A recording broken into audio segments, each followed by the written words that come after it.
Minute. Hello, നിങ്ങൾ കുറേ നേരമായല്ലോ നോക്കണം, എന്താ സംഭവം? അല്ല, ഓക്കെ, ഒരു മിനിറ്റ്. എനിക്കൊരു കാര്യം പറയാനുണ്ടായിരുന്നു. എനിക്ക് എന്നെ ഭയങ്കര ഇഷ്ടമായിരുന്നു.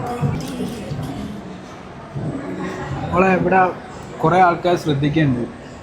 ഈ തടിയും ഈ വയറൊക്കെ വെച്ച് എനിക്ക് എന്നാ ഇഷ്ടപ്പെടാൻ തോന്നിയല്ലോ.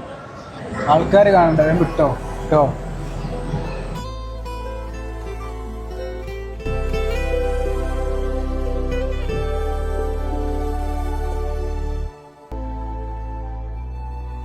നിങ്ങൾ ഇനി കാണാൻ പോകുന്നത് ഇങ്ങനെ ഇരുന്ന ഞാൻ എങ്ങനെയാണ് ഒരു മാസം കൊണ്ട് 5 കിലോ കുറച്ചെന്നുള്ള സ്റ്റോറിയാണ്. So before and after. അമിതമായ വണ്ണം കൊണ്ടും PCOD, തൈറോയിഡ് എന്നിവ കൊണ്ടൊക്കെ ബുദ്ധിമുട്ടാകുന്നതിനൊക്കെയുള്ള ഹെൽത്തി ആയിട്ടുള്ള സൊല്യൂഷൻ ആണ് കേട്ടോ നാംഫിറ്റിലുള്ളത്. പിന്നെ വർക്കൗട്ട് എന്ന് പറഞ്ഞാൽ ഭയങ്കര ഹെവിയായി വർക്കൗട്ട് ഒന്നുമില്ല കേട്ടോ. വീട്ടിലിരുന്ന് തന്നെ ഈസി ആയിട്ട് ചെയ്യാൻ പറ്റിയ വർക്കൗട്ട്. പിന്നെ ഡയറ്റ് ആണെങ്കിലും വീട്ടിലുണ്ടാക്കുന്ന നോർമൽ ഫുഡുകൾ തന്നെ. അപ്പൊ ജോയിൻ ചെയ്യാൻ താല്പര്യമുള്ളവർക്ക് വാട്സപ്പ് നമ്പർ താഴെ കൊടുക്കാം.